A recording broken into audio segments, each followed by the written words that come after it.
Hello, everyone, and welcome to another edition. Today we have a very fun show. Dan Slyker, who lives in Massachusetts, is a country singer. I used to say country western, but I think you prefer country singer, right? Yep. Okay. And he's been doing it for more than 10 minutes because I looked at two or three of his albums. He's got it looks like three to me, but maybe it's two. But he's been doing this a long time.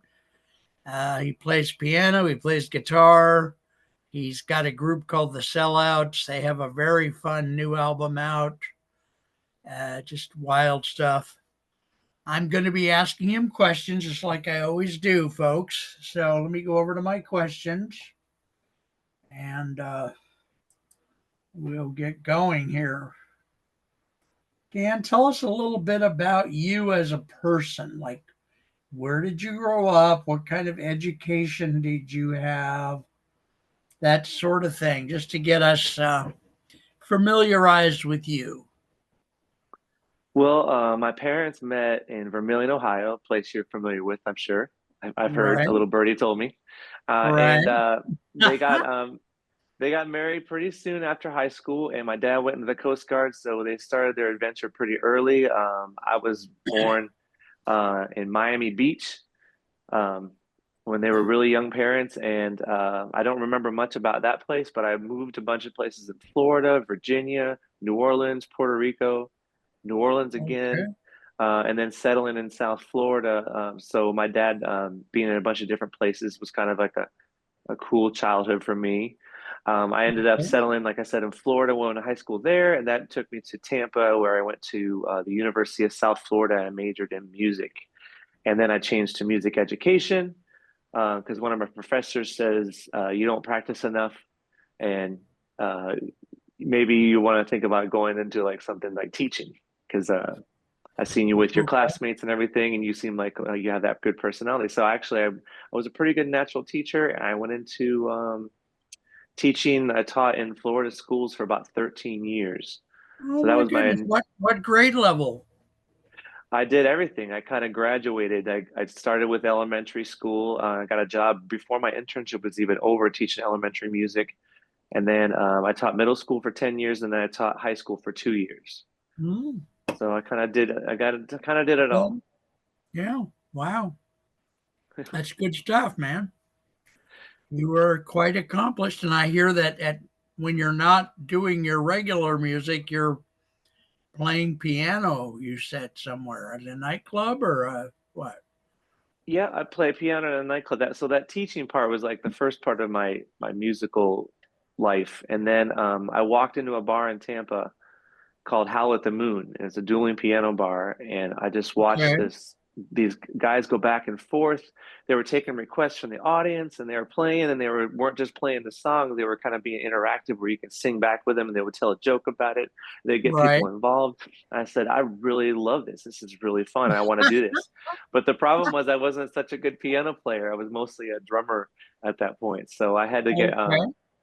I mean, I knew everything about it because I knew all my music theory and stuff because I went to Yeah. college and I had a music ed degree, but I had to kind of get you know, the get pretty good at like barroom piano. So I practiced for about a Right. year and auditioned for that job and I got a job playing there. And then from there, I heard they were opening one in Boston and I always wanted to live in the Northeast. So I auditioned for that Oh, job and I got that. And I've been doing that since 2010 here.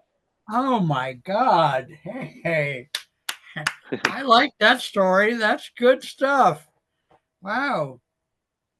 So that's pretty cool. South Florida. Uh, okay, and we know that music is your full time occupation because you have your band. Are you considered the leader of sellouts or what? Well, the thing is, my latest album is sort of like a fantasy. It's sort of like a Right, mock radio show. variety show. And so the Like band The a Sellouts, Harrison Keeler kind of thing. Yeah. yeah, and so the band The Sellouts and the band The Train Tracks are two bands that are fictitious bands on this thing. But everything's Oh, listed under me as Dan Slyker. And so I was just kind of making a couple of satire bands out of Okay, that so whole thing. So yeah. what is your actual band called? You have a country music group, right or not? No, I just I go under Dan Slyker under the moniker of my own name, and then I hire I play most of the instruments myself. I did the drums, bass, and acoustic guitar, and I learned mandolin for this album, and that was kind of fun. Okay. And then I hire my friends to play like the fiddle and like the really good electric guitar that you hear on there. Those are my pro Yeah. friends. Okay. And my friend Okay. Joe Grady played upright bass on one song. So yeah, that's All kind of how I right. put it together. Yep. And it's a fun Yeah, way to do it very because good. you can if I have all these talented friends. I can just call them up and say, we just do everything virtually. I send them a thing, an audio thing, and they record something and Okay. send it back, and we don't even have to get together. It's really cool. Wow. Yeah, that's today. I love that album uh, called Sellouts and Train Tracks, right? Yeah, Is yeah. that the name? It was I super love that fun for thing. me to make. It's like a Garrison Keeler type show. Yeah, and I looked up I looked up the name of one of the advertisers, the fake advertisers, to see if it was really real in Andover, and I couldn't find it. So I figured they were all made up, but I thought that would be interesting that music albums start having advertising in between songs. We're gonna have to see what happens with that. Well, it's sort of like, the old timey shows. Like if people watch Annie or something like that, they would do the radio Right. show and then they would do the Yeah. sponsorships and stuff like that. And I'd Yeah. always had these jokes about because there's an Andover near me, and there's also one in Kansas and one in Ohio. And I didn't want to reveal which Andover, kind of make it like Springfield, like on The Simpsons. You don't know which Springfield Right. it is, Right. um, but I always made like a joke. Wouldn't it be funny if there was a karate place called Andover Fist and Yes. an aerial photographer place called Over Andover, and Right. if there was an attorney named Andover and Andover, and I was just these things pop into my head, and so like I was like, well, let me work this into the thing. I need some material for this show, so And that guy, whoever played the MC guy, you did something very interesting, which you had him be more critical of you and your quote unquote band hmm. than I would have suspected. That was an interesting writing choice. Yeah. I wrote the character to kind of be. I wrote the setting to kind of be in a more traditional country setting, and so when these guys come in with their drum machines and Right, blazing right. electric guitars, that might not go over as well in this particular setting. Even though when people listen to it, they can choose to gravitate toward one of the styles or the second style that I display on the record with the Train Tracks band. Yeah, I liked that whole album. I liked everything on it. There was one piece toward the end. I don't. It's not the last song, Patty, but it's one of the other ones where uh, it sounds like a Johnny Cash song.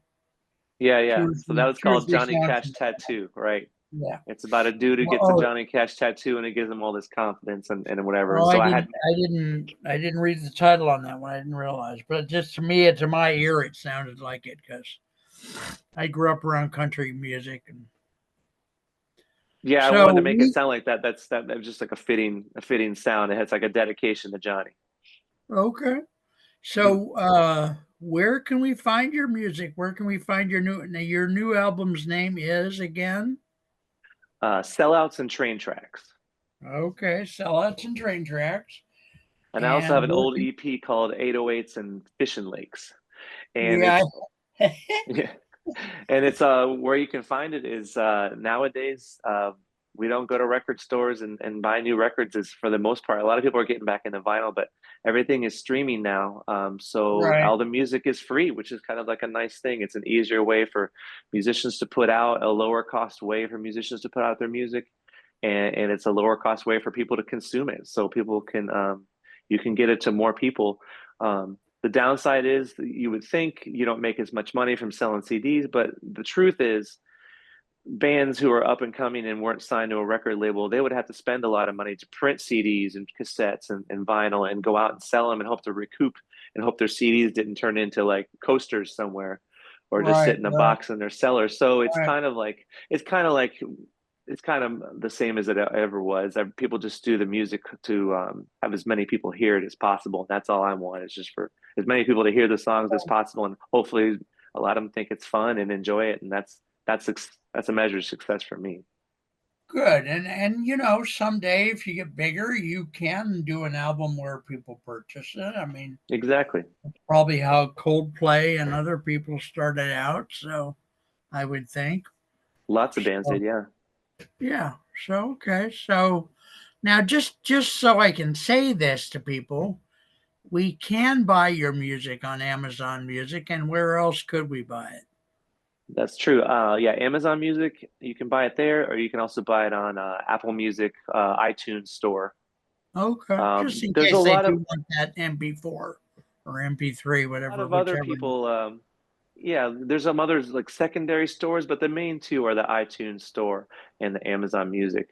So Okay. yeah, it is available for purchase there if you want to have it. Okay. And Good, good. Okay, we got that. That's good. I really like what you're doing. It's fun, man. This helped me a lot because, like I say, my family when growing up, we were all Western. And like I told you on the machine, Earl Flats and Lester Scruggs and, Waylon Jennings and Tammy Wynette and, uh, uh, I forget who got her start on the Porter Wagner show. Dolly Parton. Remember hmm that? Remember that? Well, you probably don't because you're not old enough. But there was a TV show back in the probably early '60s, might have been late '50s, called the Porter Wagner Show, and Dolly Parton got her start there. I just Uh, went to Nashville earlier this year, and I went to the Country Music Hall of CMA? Fame, and I went to the Grand Ole Opry and stuff, and they showed footage of that show and a lot of Okay, other shows too. So that was kind of neat. all right. Have you ever gotten to the CMAs just as an audience member, or Nope, I'm not really that connected into the Nashville scene, or I'm just kind of just doing it from the outskirts here. And but okay? I did enjoy my visit there, and really saw a bunch of legends at the Grand Ole Opry and Country Yeah, Music Hall of Fame. That was really cool. very nice, very beautiful. So, and how big is the country scene in Massachusetts? It's not too big, but country music is kind of made its way here, where there's a lot of people who like at my piano club, for instance. Uh, when I first got here in 2010, the country was pretty. I don't know. It wasn't really hadn't really saturated the market yet, but then a couple of recent artists have really gotten big in the social media community, and Okay. streaming and everything. And so country is really big. I can play country half the night some nights, and it will go over. And so even though there's not a lot of you know people playing country clubs here, there are a couple. It's not huge, but there's a couple places to play stuff if you want to. Now you're working playing piano at one place, one nightclub, and you do that 5 or 6 days a week, right? Or what? Yeah, I do that 4 nights a week, and then I also play in the summers. I play some solo piano stuff at a bar in Nantucket called Club Car, and Okay. I play some weddings and corporate events like if people come into our club and they want to have our act at their corporate party or wedding or birthday party or whatever. I take a couple fake pianos and a sound system out there, and then we do the show for them off site. So I do those also. Yeah. Okay. Now, so when and where will you be singing this album? Will you be out at a club somewhere doing records, songs from the album, or not? On another day of the week? That's what I want to do. I want to do either some day gigs or some Sunday gigs. And when I'm, on my off days, book a bunch of places where I could actually tour as myself instead of just playing all request piano songs and stuff like that. Now, So I am planning a tour in maybe not like an official tour like the big famous people do it, but like Right. playing a lot of bar dates and having a specific show that I can take my acoustic and my laptop and play along to my album tracks and maybe have some video playing in the background and make it like a show that I can take anywhere. Right. Would you bring some of your friends or not to play with you or not? Well, all my friends have heard it, and if I did a local show, I'm sure my friends would come out. But I really want to have this. I want to play this stuff for people who haven't heard it and don't know me because it's a different thing, you know, to spread the word and have people Yeah. like actually like your music, and they don't have to say they like it because they're your friend or your mom. So, Right. Well, I mean, having friends come and play with you when you're playing there. oh, I see. I see. As musicians, Yeah. yeah, it's really hard to put together a band to afford it. You know, when you don't have like the Yeah. budget. So Right. what I would do is I would take my tracks that I created on my computer on my home studio, and I take Okay. out my vocals and take out my acoustic guitar and I'll play it. I'll play along with it, and Okay. hopefully try to make up in enthusiasm what not having a band took away. All right. Well, yeah, and I set up a couple things here in case I got to find it, but I've got do I have it here? I hope I do. Maybe I don't. I thought I had your YouTube set up here, but I can do it. Would you like me to play a song or part of a song from your new album? Because if I play it on the computer or if I play it on my phone, either one, it ought to play. Would you think or not? Would it do that? I'm not really sure. All Whatever right, you let me work on that. Let me see if I can do that. I okay. thought I had it set up, but then I was I was nervous about today's show. I want you to know. I just Because of my wanted to make intimidating sure it went celebrity well. status. I I like. Let me. Oh, it's got a commercial. All right, now I've got it queued up here on the phone, and the phone obviously can play into. Here it comes. Is that okay? This is a. Here, let me. So, ladies and gentlemen, we're listening to the first clip in Dan's new album, Sellouts and Train Tracks. And the show, like I said before, is set up like an old time radio show with fake commercials and all that. So the radio show is called Giddy Up. And so what you're hearing here in the beginning is rather than a song right out of the gate, you're getting the MC person. Okay. Can I play this, Dan? Is that okay with you or what? What do you think? Yeah, you set it up perfectly. That's perfect. Go ahead. All right. I just want to make sure we're doing what you want us to do. Broadcasting to you from the city of Andover and surrounding townships, it's Giddy Up, America's premier showcase for the latest and greatest up-and-coming singers and songwriters showing off what they hope are our next. That's Bixby. I love this. For your host, Morty O'Shea. I love this. I could do more, but I just think that's a hoot, man. I want to encourage people that your show's available for free on YouTube and Spotify as well, Yep. right? And And what Apple other Music. places for free? Apple Music. Apple Music. Yeah, that's if Okay, you're subscribers to those. So Amazon, that's three Spotify, and major Apple places. Music, you have to have a subscription to.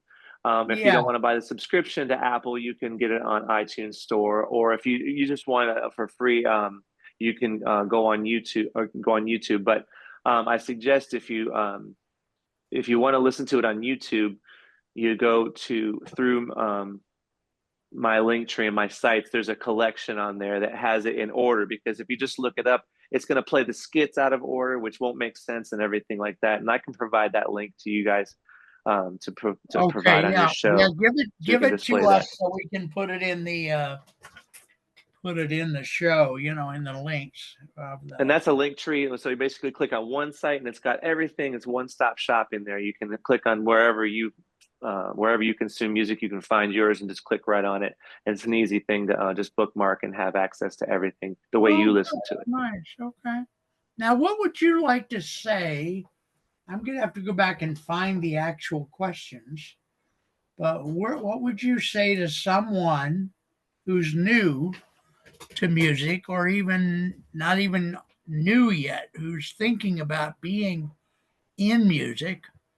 What would you say to encourage them or help them decide if they want to commit a significant part of their life to music? Or what would you tell a person like that?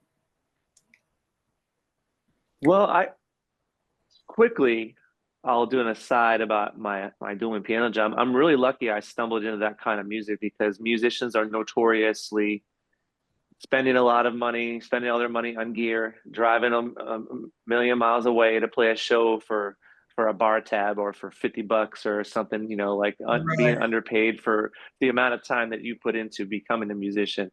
But right, the dueling piano circuit is really is pretty lucrative enough so that I could get a full-time job for it, and that's my only job.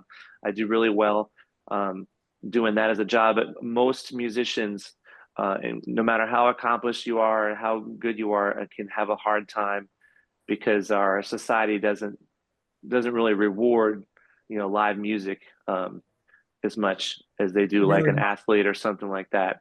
So right. I would tell the person, going back to your question, that you know, don't expect to make a lot of money from it. Don't go if that part will come if you put in like all the hard work for it. And but I don't have to tell a musician that really. The musicians do it for the love. You could tell me that my job, you know, no one's going to pay me for it forever, and I'll still do it. It's just something I Yeah, do for the love of it. But music today is easier to make than it ever has been with all the computer technology. But that also makes it there's more competition than ever also. So yeah, it's really yeah. kind of balances out. Where the common thing left over on this when you do the equation is hard work, and that's the way it always has been. You got to really go after it. You got to really be present on social media. You got to really know how to work the landscape of streaming music, and you got to try to go out and get contacts. You have to play live. You have to spread your music to people who haven't heard it, who don't, you know, don't hear the music, you don't buy CDs and stuff like that anymore. You Right. have to like get it out there. That's what I would say. It's hard work, no matter if it was 1970 or 2024. Yeah. Just got to It's keep true. after it. Right. And practicing is so, you know, physically practicing. I mean, I didn't even talk about that part. Obviously, I was just assuming someone had already practiced and dedicated their yeah, life to it, and they're at the point where they want to like do something else. But yeah, obviously, yeah, is you can get YouTube lessons out there now, and you can work and work and work. And if you don't eat, sleep, and breathe music, you're probably not going to get to the point where you can do something, and right. significant. So, but that's not the kind of thing you'd have to teach people to do. They just do it, or they don't. It's either born Or into they them or it's don't. not. Yeah. Yeah. Now I would like to consider doing another show with you. I think there was my timer. I'd like to consider doing another show, and I didn't ask you this in advance, but would you consider doing another show today or not? The thing I want to focus on in the second show, and I'm kind of putting a teaser in here for the audience, is the article that was written about you in Rattle and what they and others have had to say about your style and how it's different than the quote unquote traditional country style, and how it's similar and where that's going. Like, it seems to me that what you're doing is going to be a niche, or is already a niche in country music that is prominent. You know, it's going to be there. It's going to grow. So Yeah, I'd love to do a second show. I can do it today. all right, I do. We're all set up and everything. Yeah, I would love to yeah, talk about the concept, because I'm not all famous right. enough to do a concept album, but I did one. Well, no, I want to talk about that more because I read the Rattle article.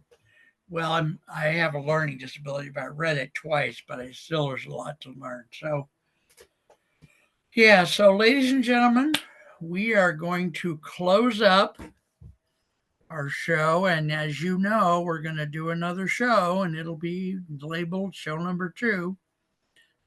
We've been visiting today with the wonderful, lovely, and handsome. If you don't believe me, ask his wife. I'm trying to find. I can't find where I've got the show here because I'm looking at the question screen. So we want to thank you for visiting with us. We've been talking today to Dan Slyker, who is a country singer, country songwriter, and we like him a lot. I believe he's in one of the cutting edge places in country music. It is evolving like everything else on the planet. So thank you everyone for watching, and we'll see you next time. Thank Take you for care. having me. You're welcome. You're very welcome.